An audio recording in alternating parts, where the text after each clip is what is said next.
Thank you so much, Jonathan. I appreciate it. Yeah, welcome everyone. Uh, it's really quite a great privilege. I want to just send out a big heartfelt thanks to California Institute of Integral Studies. I've known of your program and really been inspired by your program for decades, but I've never had any direct contact. Um, and I just feel very happy to be to be here and have the privilege of participating with all you folks. And I wanted to thank Adrienne for inviting me and whoever else was involved. Um, yeah, I'm just really happy to be here. And um, I know it's probably lunchtime uh, there for you guys, at least the ones that are in person. Um, um, it's been a full day, full morning for you, a full afternoon for me here in Pittsburgh. Um, I'll try to make this lively, um, uh, do some experiential things, including moving our bodies in a bit. Um, uh, I do appreciate how CIIS has not gotten so stuck on the clock time. I know we're starting a little bit late. This is a nod to the folks that present after me. But I think how we live time is one of our great maladies today. So we're running a little bit late clock time, but maybe during this 1 hour we can drop out of the clock and have some experiences together. Because I don't want to talk about ecopsychology or about the numinous. I want to embody it and act it and invoke it and conjure it up if we can. Um, uh, so partly that means slowing down. Sometimes some of the presentation, it's a contemplative presentation. I'll go a little faster at times, go a little slower at times for the important parts. But uh, the slowness is important in dropping out of clock time. A few years ago, a while ago, actually, I sprained my ankle playing basketball and it wasn't healing. And I asked my doctor, what can I do? And she said, well, there's some things to do um, to speed the healing process. That's what she meant to say. What she actually said is there are some things to do to heal the speeding process. And we both kind of chuckled to heal the speeding process. And we both said, yeah, this is really the urgent call of our era. So we'll see if that happens a little bit today. Um, I'm gonna share my screen. I hope this goes smoothly. Um,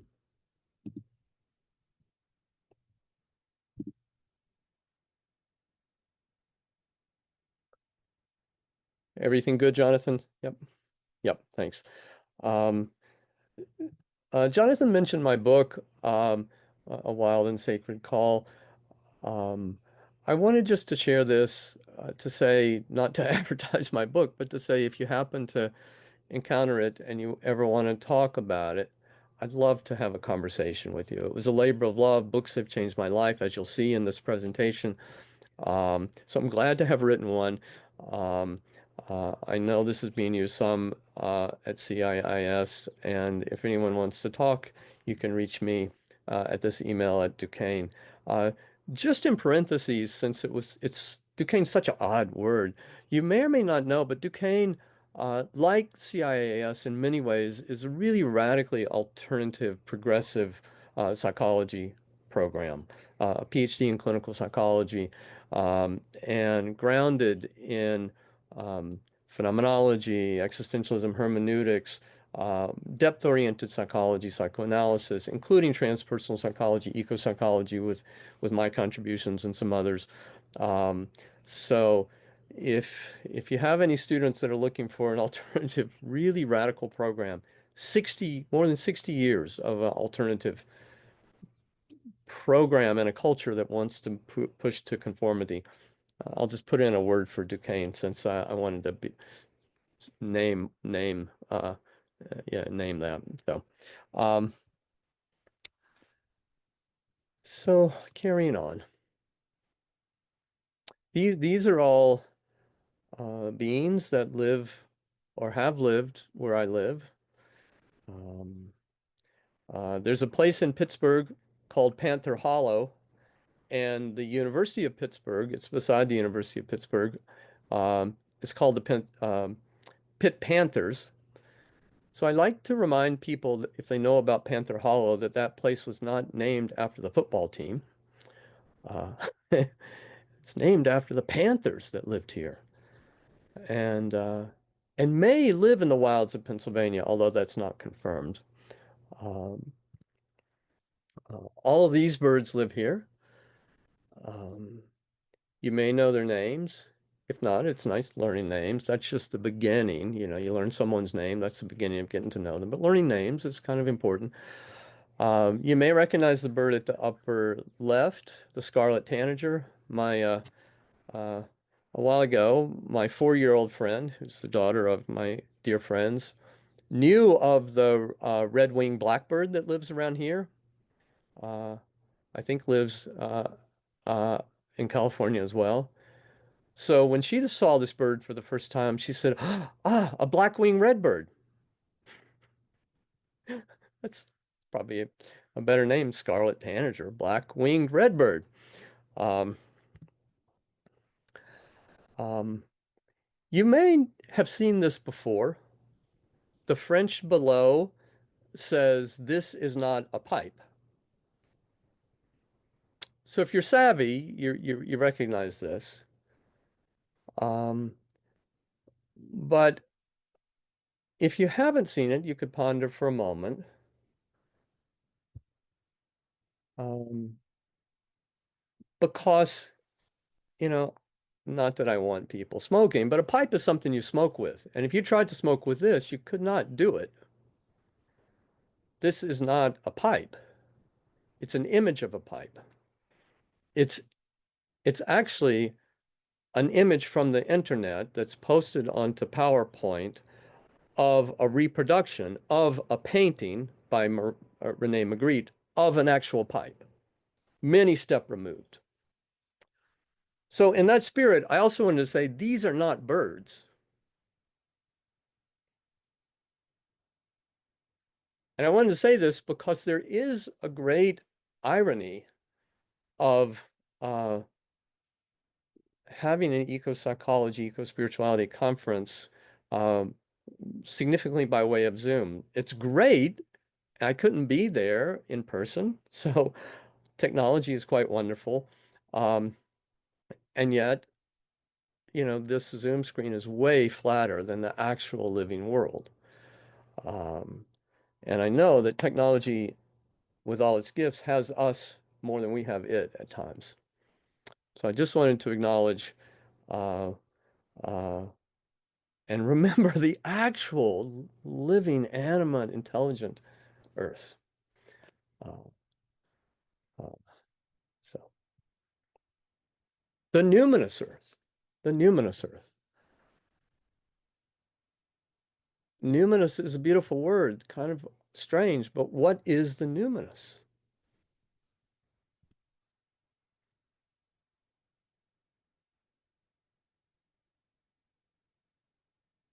This,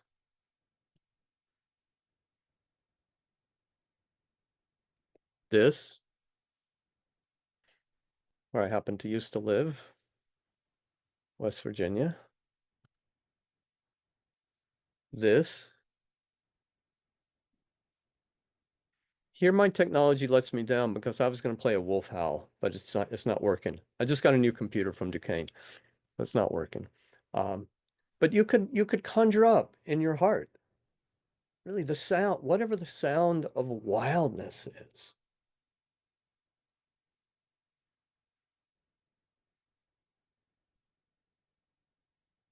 This is numinous, I would say. Even a single flower. One flower? Yeah. I mean, after all, the story goes that the Buddha offered the first transmission of the Dharma by holding up a flower. And Mahakashapa smiled in recognition. Recognition not just of the physical flower, but the physical flower as the incarnation of the numinous, of the depths, of this great life. But even without the story of the Buddha, dandelions are really wonderful.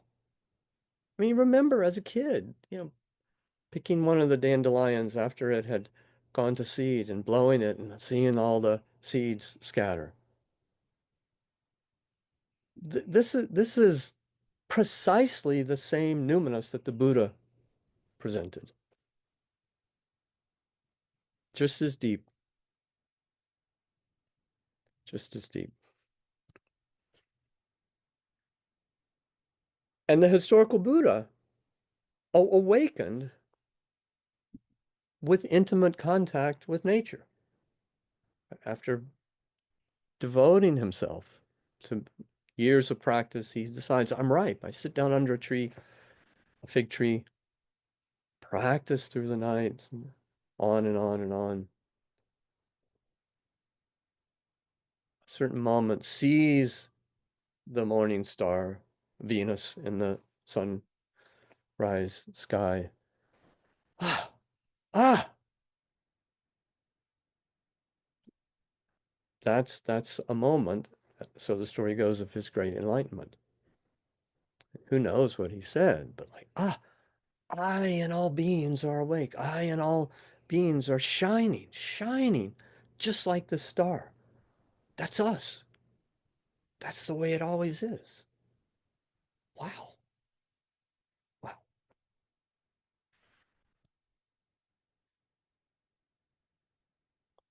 So what is the numinous? Well, you may know that this word was coined by a philosopher and theologian named Rudolf Otto from Germany back in the early 1900s. And he speaks of these different aspects of what he calls the numinous. Um, Mysterious, immensely mysterious, powerful, powerful, so powerful that we get afraid. We feel this sense of dread, awe, fascination, inspiration. It's both attractive and repulsive. Um, Evokes a sense of the uncanny, and it's experienced as spiritual, sacred, holy, divine. At times he calls it the holy other. Um,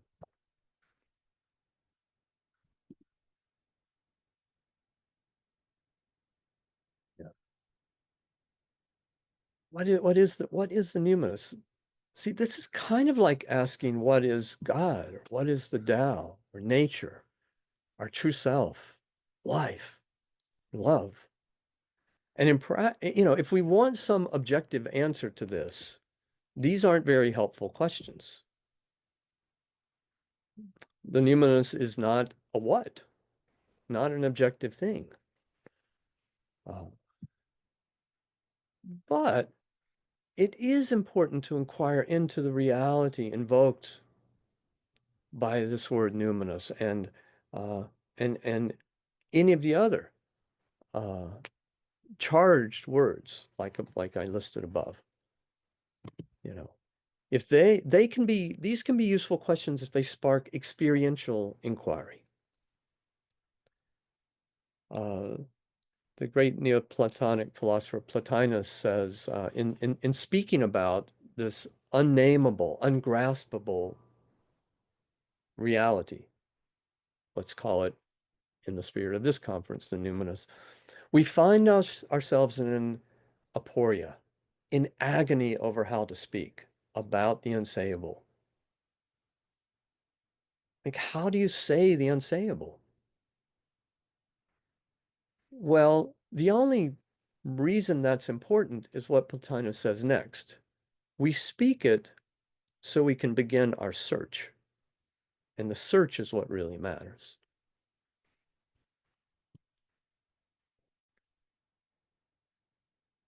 So in the spirit of that search, if we carry the question further, like what is the numinous, there are more helpful and kind of fitting questions. How can I recognize numinosity in everything? How can I open myself to the ever-presencing overtures of the numinous? By overtures, I mean the relational, ethical calls from the depths that are actually ceaselessly being presented to us instant by instant. The rhododendron buds just about to burst into bloom in front of me, and the leaves dancing with the wind. And you, you know, you teeny tiny people on the screen. Amazing how little you are on my screen. The overtures of the numinous. How can I respond with understanding, compassion, love, and justice to the particular summons in this very encounter?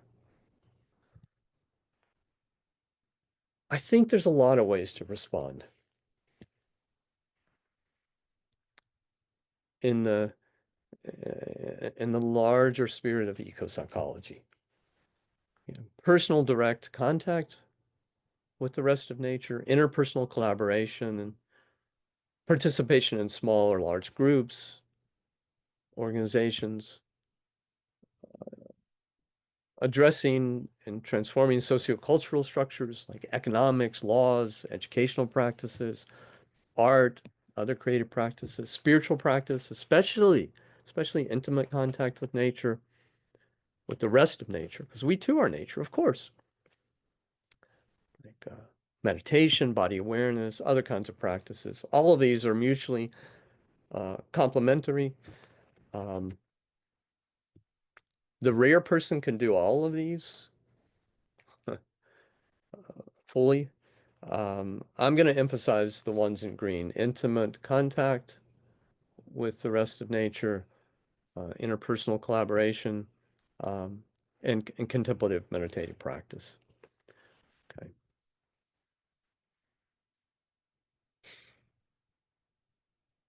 How do we open to the numinous? How do we really hearken the calls from the depths, the sacred, the numinous depths? I would say we have to, if we really want the depths to touch us, we have to find a way to be welcoming from a place that's different than our habits and our conventions and our defenses. Because the contemplative traditions, especially the non-dual traditions, say the depths are always speaking to us. That grace is ubiquitous. We just have to show up and recognize it and then respond accordingly. So I like this um, beautiful psalm. Deep calls to deep in the voice of your waterfalls. Um, the ewer is from the Judeo-Christian tradition. The ewer refers to God, but the first deep also refers to God. And since it is the bigger season of Lent and Passover, and it's Good Friday today, Holy Friday, the Easter coming on Sunday. I thought Zen's my main tradition, but I thought I would invoke some things from the Christian tradition, and this one, Judeo-Christian tradition, right? So for me, this is like a guiding psalm. If if the depths of whatever that great reality we call God is ceaselessly coming to us, like in waterfalls, for example, or, our friend says, could we talk? Uh, uh, or, a river's being polluted. Then, um, How do we hear that from our depths and then respond respond from our depths? In other words, not just hear it from our habitual egoic, self-focused, self-absorbed, supposedly separate self, small self, but hear it from our depths so that our response can come from the depths and there would be a harmony there. Because if the depths come to speak to us and we respond from our surfaces, we're going to be in disharmony.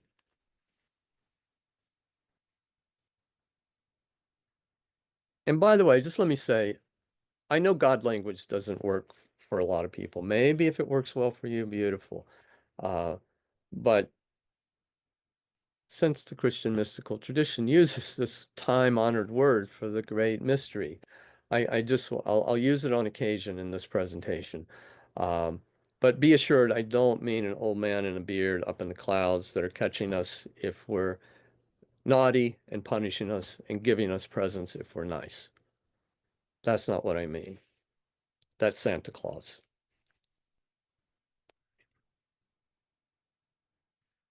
If you actually ask me, I would say I don't really know what I mean when I use that word. But I know that we are forms of that great mystery and the functioning of that great mystery, even though we feel like we're not. And that takes us to a problem, our suffering. And I see this as the basic structure of suffering. There's a separation, a felt sense of separation that's really illusory, but we'll get to that in a second. And out of that separation, uh, one side gets elevated. It's always our side. Another side gets devalued. And out of that devaluation, there is kind of a justification or entitlement for domination, exploitation, and violence. Here, this is echoing with many of the presentations. Peter, yesterday especially invoked this domination model. And when I say separation, I mean disidentifying with something, saying this is not me, dissociating from it, repressing it. Um, um, Oops, what's happening here? Oh yeah, okay. But I think there's something that happens even before separation, and that's pain and fear. Um, Human life is painful. Life is painful, intrinsically so. And our world, our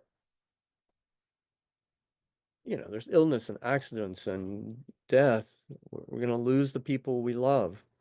Either they'll die before us or we'll die before them. Um, this is sad. This is painful.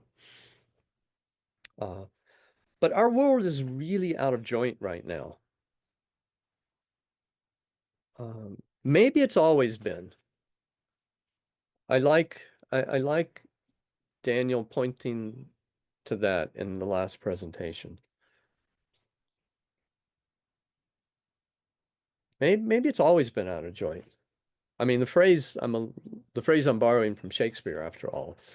Um, um, but because the world is out of joint, um, uh, being out of joint means the world has been wounded. And because it's wounded, it wounds us more than the intrinsic pain that comes with being human.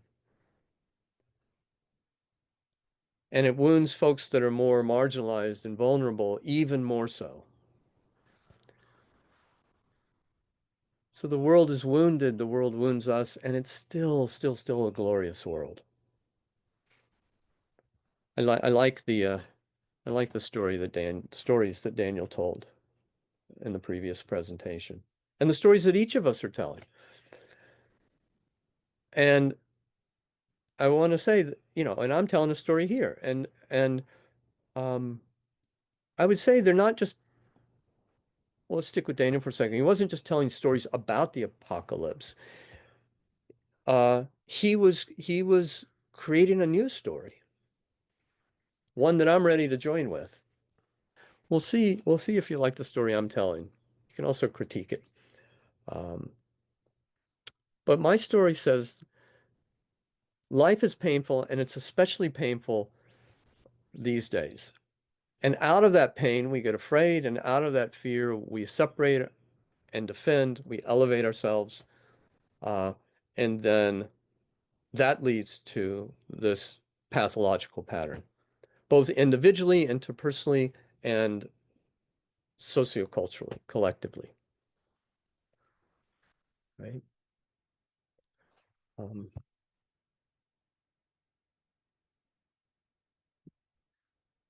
these are classic separations. Um,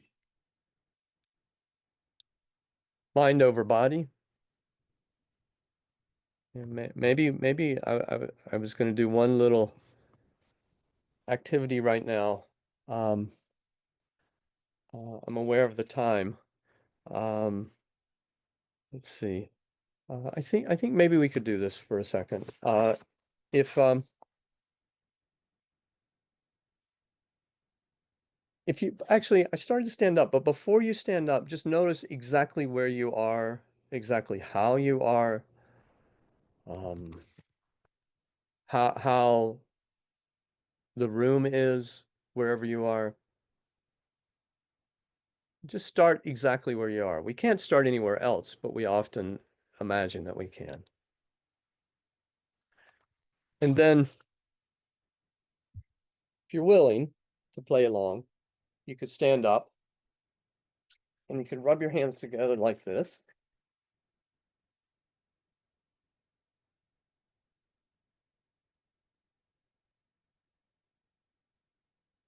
Jonathan, can people see me with my screen up at the same time?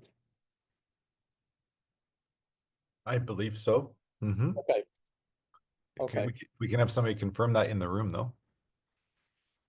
okay. Rub your hands together and then tap your hands together with your wrists touching like this.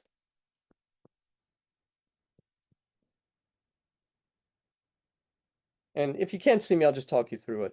And then with kind of cupped hands, if you would tap above your knees as vigorously as it feels good enough to do, 9 times. Like just tap vigorously above your knees.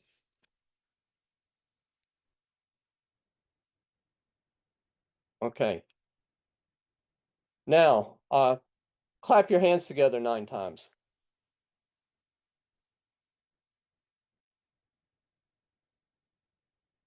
On your chest, with 1 or 2 hands, doesn't matter, 9 times.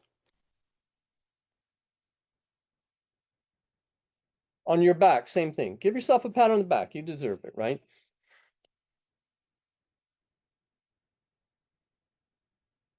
Top of your head, 9 times with 1 hand.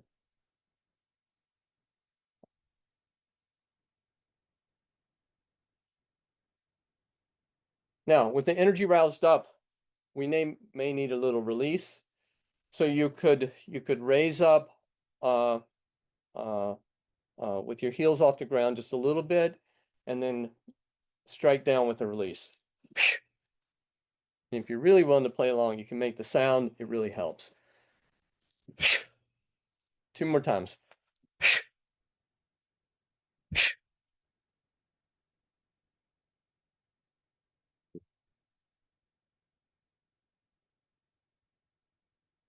All right, and then the inquiry is, how are you and how is the world right now?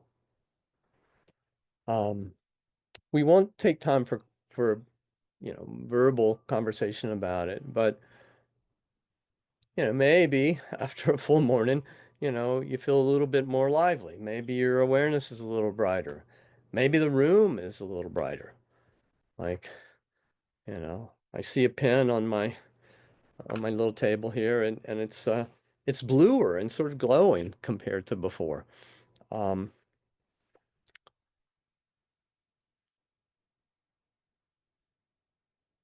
in just, a minute or two, a couple minutes, there's a little bit of a healing of this dissociation from our bodies. Therapists know about dissociations even within our own mind.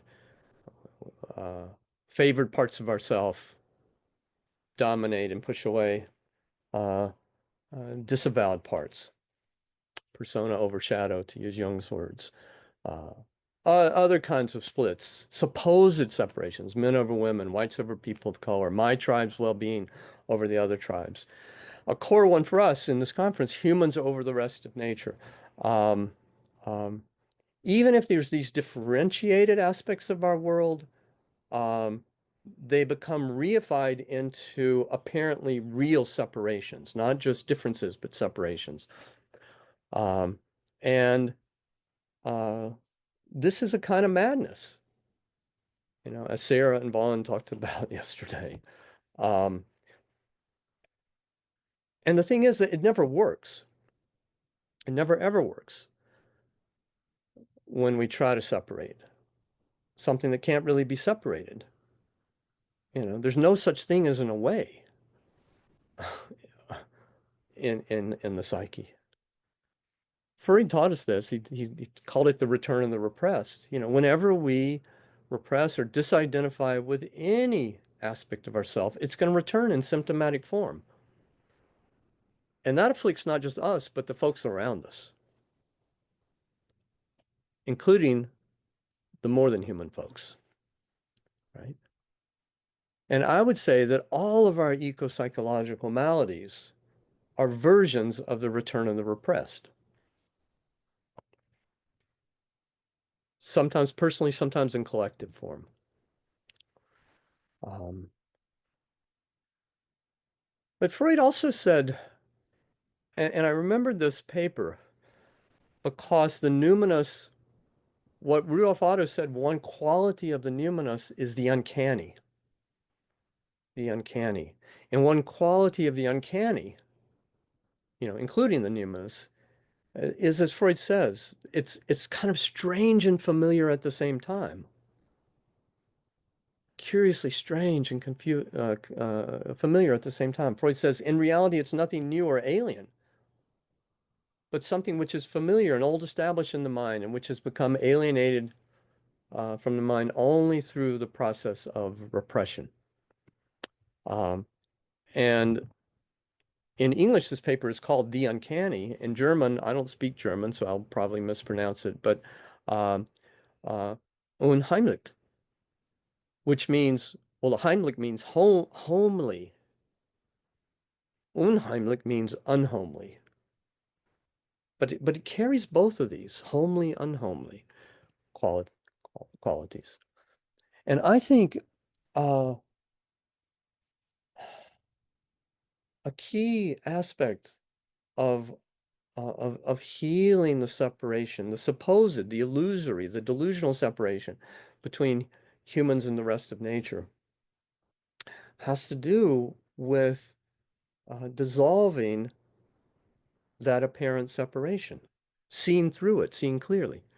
Um, so I wanted to do just a little meditation, and I'm keeping track of time. I want to reserve some time for a conversation. Um, but if you would, place your right hand on your neck and find your pulse in your neck from the carotid artery. Feel that pulsing. And just silently to yourself ask, um, what is the source of that pulse? What's the source of the pulsing? Like our heart. That's true. And what's the source of our heart? Our cardiovascular system.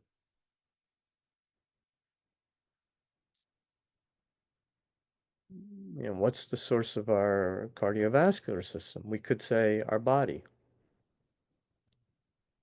The next steps, there's many answers to, but I'm just going to fill in the blank just for the interest of time. So what's the source of our individual body, mind?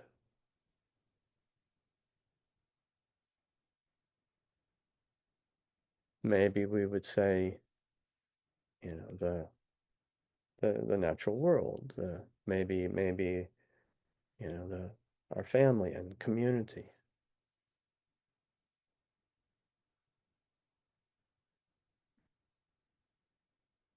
And when I ask about the source,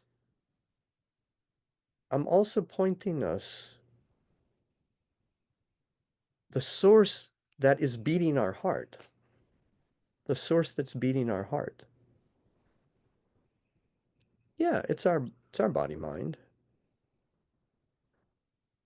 But we could also say, what's the source of that? And say, okay, the ecosystem, the natural world, the natural community, that's beating our heart. Well, what's the source of the local ecosystem? Well, the whole earth.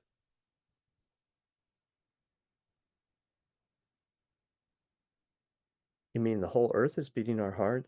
I mean that quite literally. What's the source of the earth?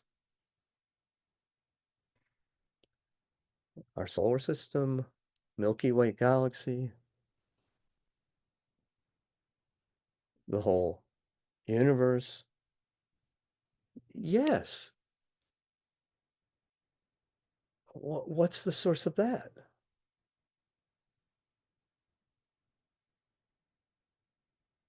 I can't say. But I do know whatever that unfathomable mystery is, it's beating my heart right now.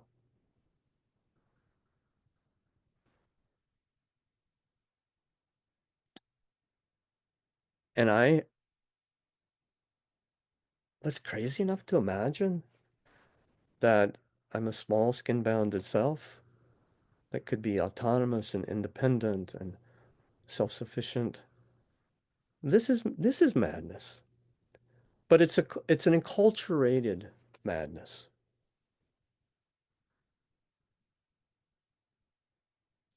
I think it's partly, well, I think it's partly biological. We want to protect our own organism, but I think it's enculturated by way of of psychological development and cultural stories, especially like Janine and others have mentioned, the stories of the modern era and the scientific revolution and the Enlightenment. These are all partly wonderful um, cultural movements, but there's a shadow side to them.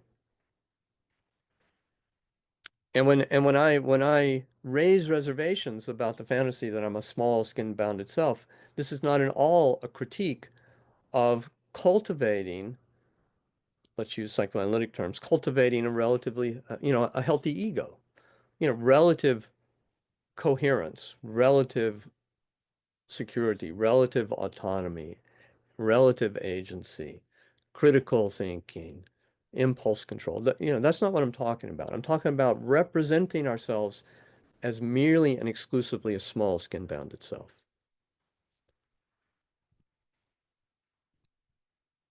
Because when we do that,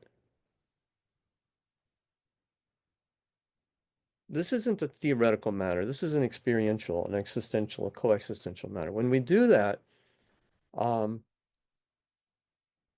and imagine that who I am is just only this skin-bounded body,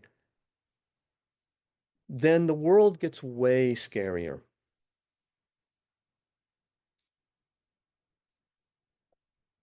And it's because I'm scared, I'm out to overprotect myself and also to over-aggrandize myself. Because I imagine I can live well just for myself. This is kind of ordinary self-development in Euro-American culture. That the conventional ego is an intrinsically paranoid and greedy structure. but it's an illusory structure because there's no way that I'm just this small-skinned battered self. And even if you don't have any spiritual beliefs, you can just put your hand on your carotid artery and go through that process we just did. But the spiritual traditions address this all the time, right? Oh, one more thing. Um, since I'm talking about the small self, and we're always going to feel like something's missing, something's lacking, something's off. I draw this partly from my Zen practice, and I draw it from the analysis of David Lloyd, just an amazing Zen practitioner, teacher, scholar, social critic. Um, and David Lloyd points out that um, if we falsely, out of confusion, it's really the basic fundamental delusion of humankind. If we imagine that we're the small self, we're going to intrinsically feel like something's lacking because what's lacking is our intimate communion with all the rest of the world, the, the whole great world. Um, um, but we misinterpret the lack and think the lack is, oh, I need more power. I need more control. I need more money. I need the right intimate relationship. I need a better job. I need this or that. That's going to fill up that lack. Well, that doesn't even come close to touching the lack. It, yes, we're afraid of death. That's a core fear. But we're also afraid that we're not actually real right here and now. Because as long as we say I as ego, then that's not real. That's a construction. And anything that can be constructed can be deconstructed. It's not real. So getting more money or more power or whatever, publishing more papers or whatever, it's not going to touch that lack. Okay. So the great 13th century Zen teacher, this is just a version of what we did with the heartbeat meditation. Dogen says, I came to realize clearly that heart or mind, who I am, my actual being, is no other than mountains and rivers and the great wide earth, the sun, the moon, and the stars.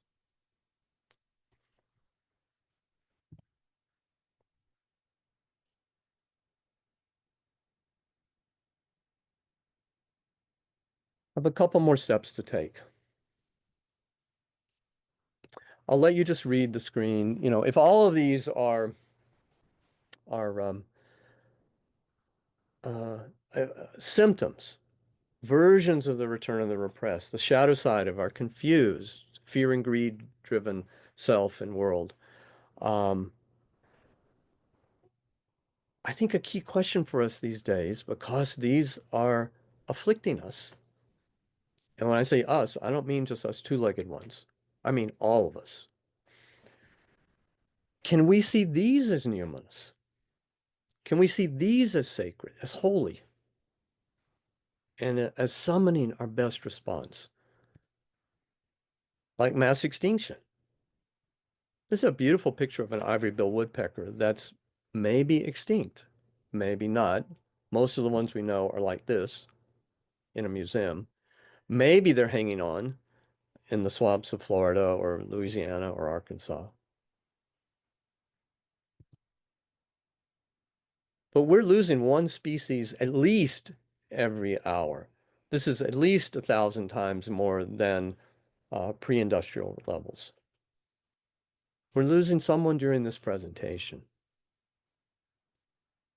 Could that be the numinous? Could this be the numinous? Maybe I should have given a warning, like I'm going to talk about some painful stuff for a few minutes.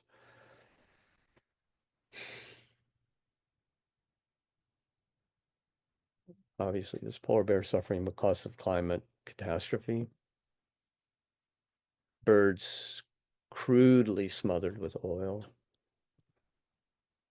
Fires raging out of control. You guys know all this too well in California.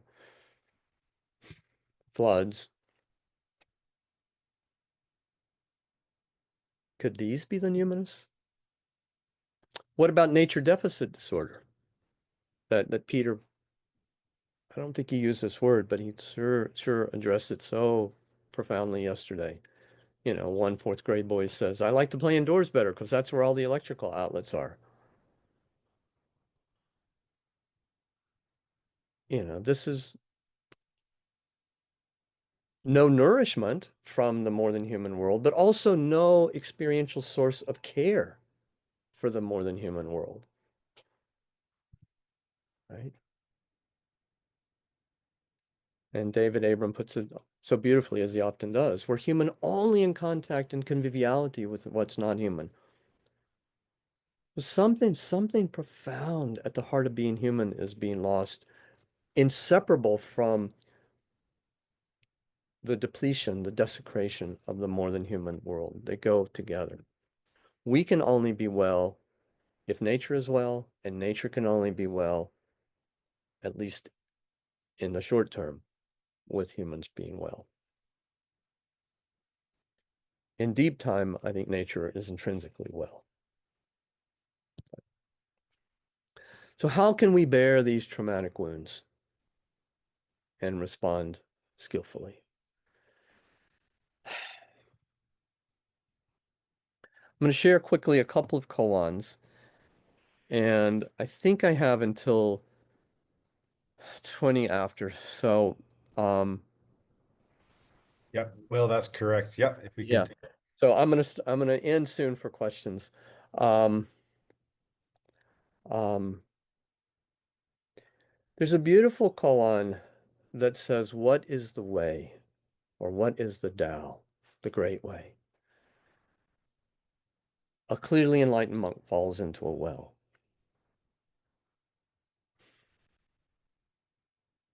Forget the clearly enlightened part. I mean, that's superficial. Of course, anyone with, I mean, any depth of awakening, still going to mess up. We're still going to fall into wells. But what is the way? Someone falls into a well. And you can imagine, and obviously I'm not giving anything close to a like presentation to a Zen teacher from this koan, but I just use it as a spark. Um, imagine someone falling into the well and just screaming in terror and banging against the wall and hitting hard. Am I alive? Well, if I'm lucky, maybe not. Well, that is the way. That's one form and one functioning of the way.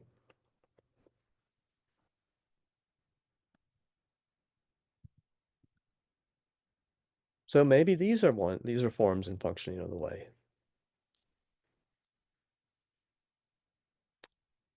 I'm going to skip this next one, but I'll just say it out loud, just maybe if it resonates. Medicine and disease heal each other. The whole earth is medicine. What is your true self? Medicine and disease heal each other. So I'm asking this to say, what do we exclude from the numinous, from the sacred, which means from our very own deepest heart? We exclude this. I want to sometimes,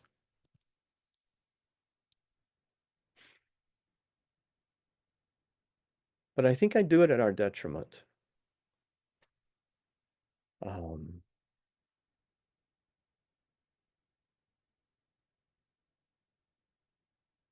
Thomas Merton says prayer and love are really learned in the hour when prayer becomes impossible and your heart turns to stone.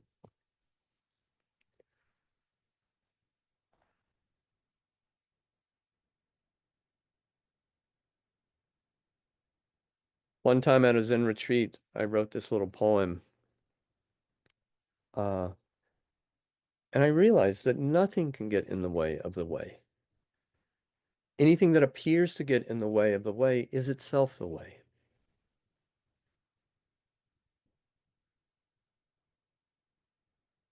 I think that's true for all of these maladies that we're facing. Um, Psychotherapists know this. Resistance doesn't get in the way of psychotherapy. Resistance is the work of psychotherapy at times.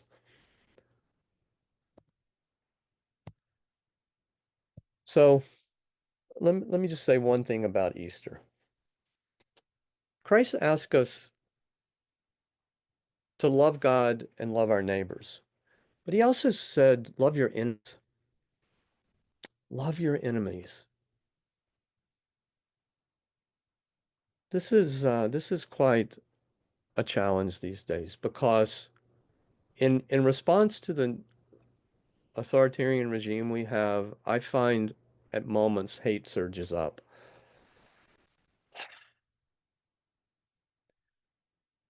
And I remember Dr. King's sermon on this great teaching from Christ, love your enemies. Um, and I'm going to do this quickly because I know I'm running out of time, darn it. But um, I want to get Dr. King's voice in here. Uh, f First of all, he says, love your enemy doesn't mean like your enemy. Love's way greater than like. But he also says hate only intensifies the existence of hate, right? Love has the redemptive power. Hate only intensifies hate, right? So these are the last words of Christ. Almost, not quite. East, like today's Good Friday. This is a day that honors him hanging on the cross, about to die physically. And he screams, cries, cries, not screams, cries out, my God, why have you forsaken me? Now, here's a moment when Christ's ordinary humanity comes forth and he has a momentary fantasy that he's forsaken by God. Like, why did you forsake me? But but this is impossible. Who am I to say what God's nature is? But I will venture to say it's not God's nature to forsake anyone. It's impossible. And for folks that word God doesn't work, substitute. You could say the Tao, you could say nature, you could say life. Life can't forsake us. Love, Christ knows this, but he forgets it. So I want to say, when we forget and imagine that we're cut off, or imagine that we're forsaken, or when hate surges up, um, just know that we're in good company. Because by all accounts, Christ is one of the most uh, uh, clear-seeing, deep, loving spiritual teachers ever. So if he could feel something like this, we can too. But here's Christ's very last words. He doesn't stay stuck there in that small, separate self. Abba, into your hands I commend my spirit.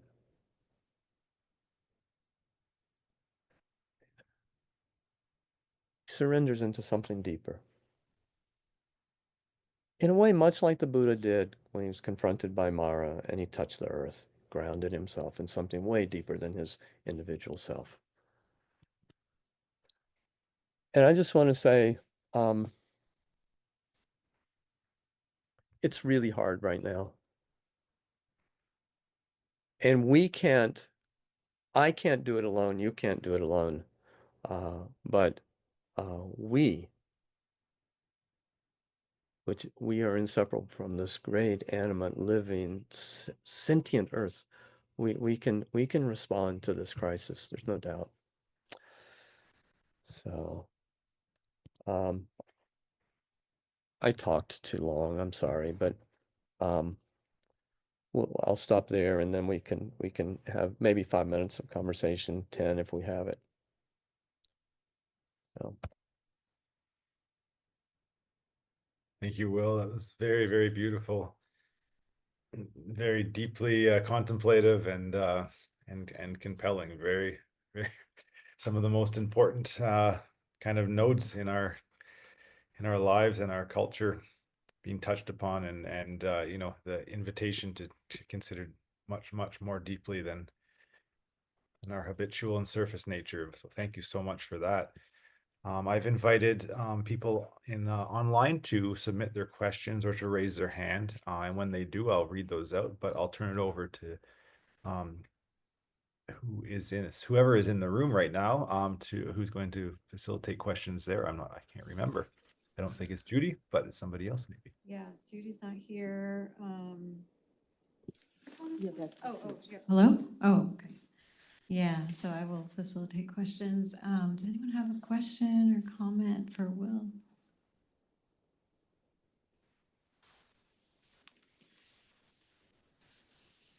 I'll just start by thanking you for that really beautiful and touching presentation. I was struck by the weight of the challenge in a way, what you're asking us to lean into is to open our hearts to these segments of our climate crisis and to segments of the population where we might feel that we're justified in keeping our hearts closed, or it's sort of keeping ourselves wound tight in relation to them. And I think it's such a profound challenge and so important. I think sometimes I think about, when I looked at that picture of Trump, I have such a visceral reaction, and sometimes I have the inquiry, okay, well, what is the Trump part of me? As hideous as that feels in some ways, okay, what is the part of me? And I think of that, like the Thich Nhat Hanh, I don't remember exactly his words, where he talked about how he was both the killer and the kill, that he really could feel himself and Yeah. all these identifications. Yeah, That's it's a beautiful poem, isn't it? If I'm remembering, call me by my true names, right? Uh, right, You know, I'm the girl that got attacked. I'm the sea pirate that attacked her. Yeah. right, right. Yeah, thank you Yeah. so much. Yeah. I Can do we? want to say I'm not saying don't be angry. Mhm. I think my anger is actually helping me right now. But anger isn't the same as hate or violence. And I said this to Sarah yesterday, Sarah's beautiful presentation. But so I think anger at times is the most fitting form of love. Mm, fierce love. Hmm. Thank you.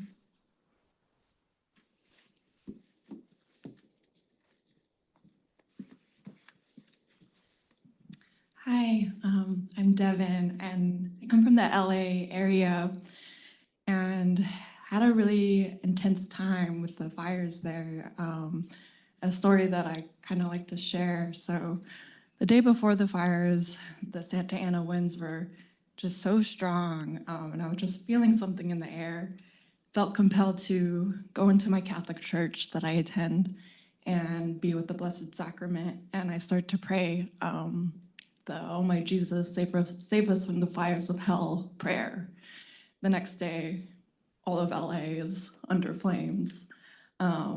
I had a few friends text me. I was living in Long Beach at the time, and I had a few friends text me needing to evacuate, stay with me. I had a classmate from Pacifica Graduate Institute. She lost her home. And it was just really this intense feeling of, being forsaken during those times. But that same friend who lost her home the other week, this is going to make me emotional.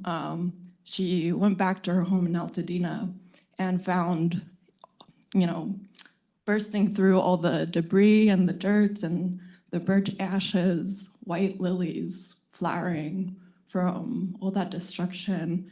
And, white lilies, Jesus, that's probably one of his favorite flowers. It's a symbol of hope. And so, anyways, I'm wondering if you could just speak more to that, that trajectory from, forsakenness to hope, and, what you touched on at the end there in the presentation that really moved me. Hmm.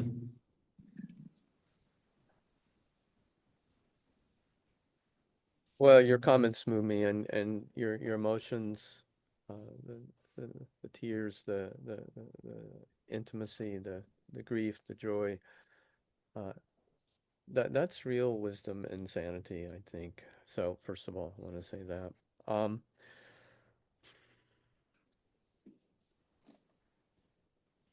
Yeah. One of the things I was going to share at the end that I didn't have time, but it resonates with your comments, your really sensitive comments, is that one wonderful teacher that I've done retreats with as a participant is James Finley, a Christian contemplative teacher. He studied with Thomas Merton. He's a clinical psychologist, and he has a way. He has a phrase where he says, "God protects us from nothing, but sustains us through everything." And this feels heartening to me right now. I mean, obviously, God didn't protect Christ from getting crucified, didn't protect Jesus from getting crucified. Um, uh, and yet, in some mysterious way,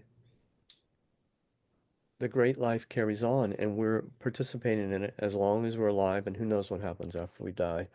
Um, and if we make our fulfillment, our happiness, our uh, uh, yeah, health contingent on not being wounded, we're going to be often unfulfilled, unhappy, and unhealthy. I really do trust that there's a wellness that's deeper than any wound. And we need to find that and keep returning to it when we forget it. I learned this when my neck was broken a few years ago and I almost died. Um, um, There really is a wellness that's deeper than any wound, and it's not a wellness that's not contingent on favorable conditions. Yeah, I love that. I love that quote. God protects us from nothing, but he sustains us through everything. Yeah, I think that's important. Thank you so much. Yeah.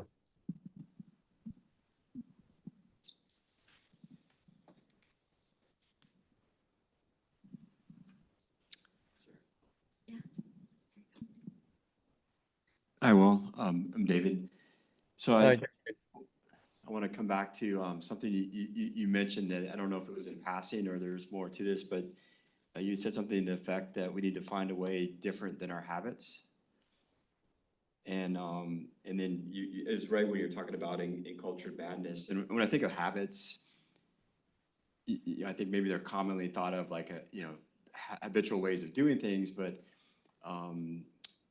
they can be, from a neuroscience perspective, or maybe like a somatics perspective as well, that like Moshe Feldenkrais or Thomas Hanna will talk about, we have habitual ways of moving and that we're just not aware of. And and then at a cultural level, like Marcel Mauss, the cultural anthropologist, talks about cultural habits, so cultural habits of moving.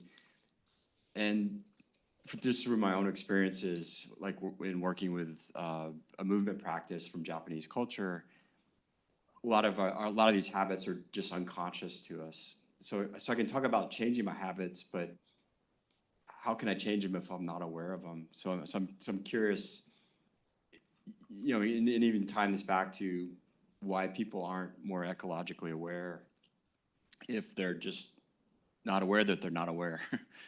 And I'm just curious yeah. if you have any thoughts on this. Yeah. First of all, I don't want to trash all habits. They serve us fairly well. I'm glad that I can brush my teeth without really paying too much attention. So habits, are relatively helpful. But when it comes to addressing the heart of the matter, they often get in the way because I pair habits and conventions and defenses that are all lived unconsciously, like you say. And all of those inclinations um, uh, entrance us to imagining that the present circumstance is just what we experienced before and we can just react in the same way. And the present circumstance is never what it was before. Sometimes it's relatively what it was before. I can go to the bathroom and, you know, brush my teeth, but the real circumstance is never, and it calls for something different. Um, and perhaps sometimes what it takes is recognizing the lack of fit, the lack of harmony between our habits, conventions, and defenses and what life is asking of us. What solicitation, what overture is the numinous depths sending us? So sometimes it's the disjunction. Sometimes it's intentionally cultivating um, openness and sensitivity and attunement by way of you know, some of those movement practices you mentioned, or meditation, or contemplative prayer, or intimacy, intimate conscious contact with nature. So these, you know, these contemplative practices, by definition, subvert our habits and conventions and defenses and place us naked, open, and attuned to whatever's arising. And we watch to see how much we can stay in contact with whatever's arising. And then the contemplative practice gives us a way to recover when we lose it, because we will lose it. But so did Christ on the cross. You know, I have to say, this is just my interpretation. I'm not saying this is what happened, but, you know, but if Christ loses it, we're going to lose it. And those contemplative practices are, my Zen teacher likes to say, rather than mindfulness, it's really a practice of remindfulness, again and again and again, coming back to this intimate presencing, inseparable. Yeah. So those are a few thoughts. Thank you.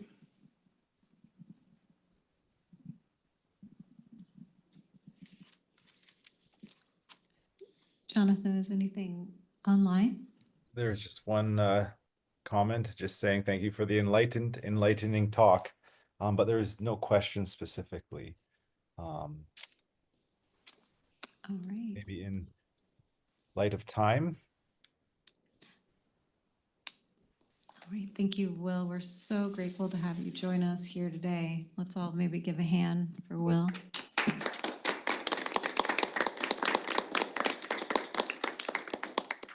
And to you, thanks for hosting a really timely conference. It's a privilege hanging out with you guys.